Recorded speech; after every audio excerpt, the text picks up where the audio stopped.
Olá pessoal, sou o Gabriel Campoy, Wealth Planner da XP Private, e esse é mais um episódio do Panorama 2024, em que a gente vai falar um pouco sobre reforma tributária no Brasil e possíveis impactos para as pessoas físicas a partir do ano que vem. A grande novidade desse ano foi a aprovação do projeto de lei número 4173, aprovado tanto na Câmara quanto no Senado, e que agora vai para a sanção presidencial e deve ser publicado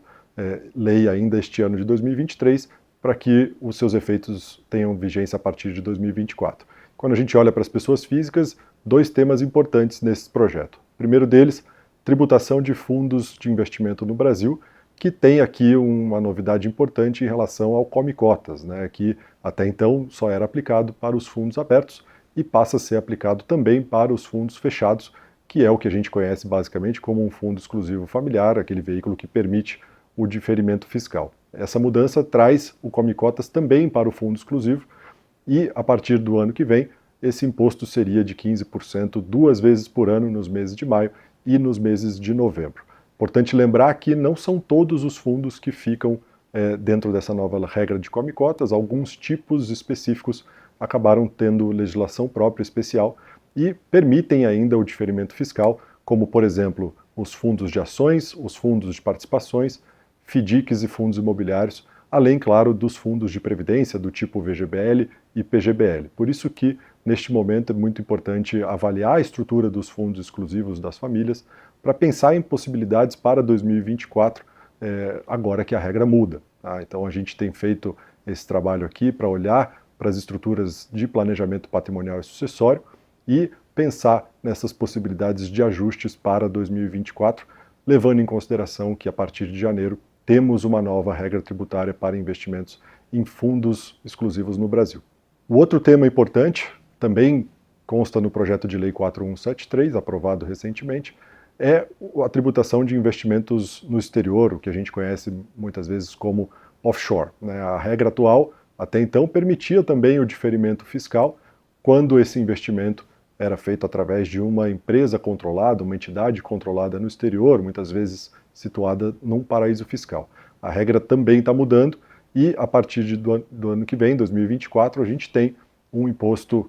cobrado sobre o lucro fechado em 31 de dezembro de 2024. A grande diferença aqui da tributação aprovada para o caso das offshores é que o imposto é de apenas uma vez por ano, na alíquota de 15%, e apenas no momento da entrega da declaração do imposto de renda da pessoa física, que vai refletir tudo o que aconteceu no ano base anterior. Aqui existe uma preocupação muito grande em relação à forma de cálculo desse imposto, que é muitas vezes baseado na contabilidade. Então a importância do balanço patrimonial de uma companhia no exterior tem se tornado algo fundamental, porque é o ponto de partida para que se apure o lucro contábil. Este lucro contábil também leva em consideração muitas vezes a marcação a mercado de ativos e despesas operacionais dedutíveis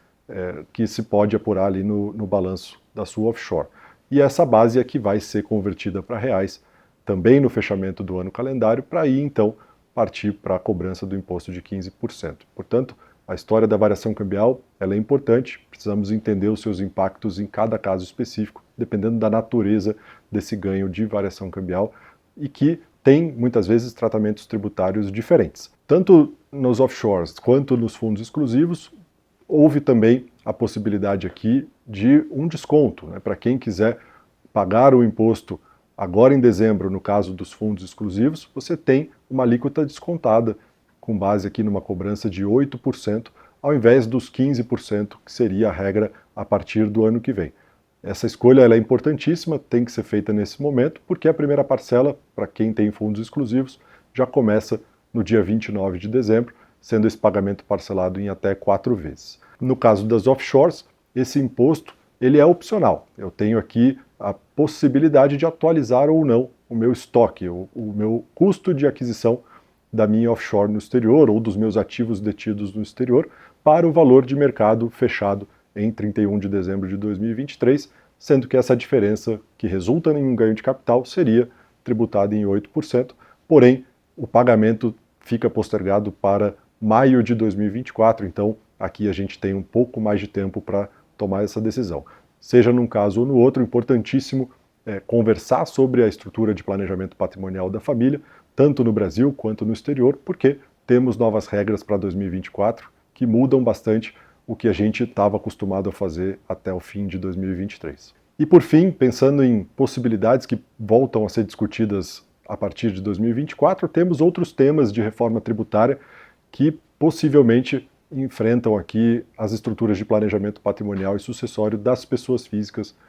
que são residentes no Brasil. Um deles, sucessão, o ITCMD, o Imposto de Herança e Doação no Brasil, que hoje tem um teto limitado a 8%, cada estado tem a prerrogativa de estabelecer a sua forma de cobrança, mas que está também na pauta de reforma tributária, muito mais atrelado aqui à PEC 45,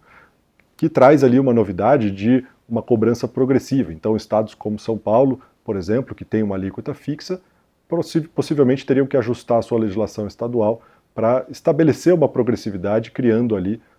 uma escadinha, né? E a gente tem uma preocupação muito grande porque, nesse movimento, o imposto tende, muitas vezes, a subir. Por isso, também temos que ficar atentos aqui a mudanças relativas ao ITCMD no Brasil, bem como outros assuntos que devem ser discutidos em 2024, como a própria tributação de dividendos, uma pauta super importante da reforma tributária, que não aconteceu esse ano, em 2023, mas que muito provavelmente volta a ser discutida em 2024, e isso para o nosso mundo aqui de pessoa física é muito importante, pensando nas famílias que são empresárias, principalmente, que têm uma renda pautada em pagamento de dividendos, que hoje usufruem de uma isenção, e também naquelas estruturas de holdings patrimoniais que muitas vezes organizam o patrimônio imobiliário da família e também podem acabar distribuindo dividendos. Então, esses temas provavelmente ficam para uma discussão em 2024 e a gente vai estar aqui acompanhando muito de perto para poder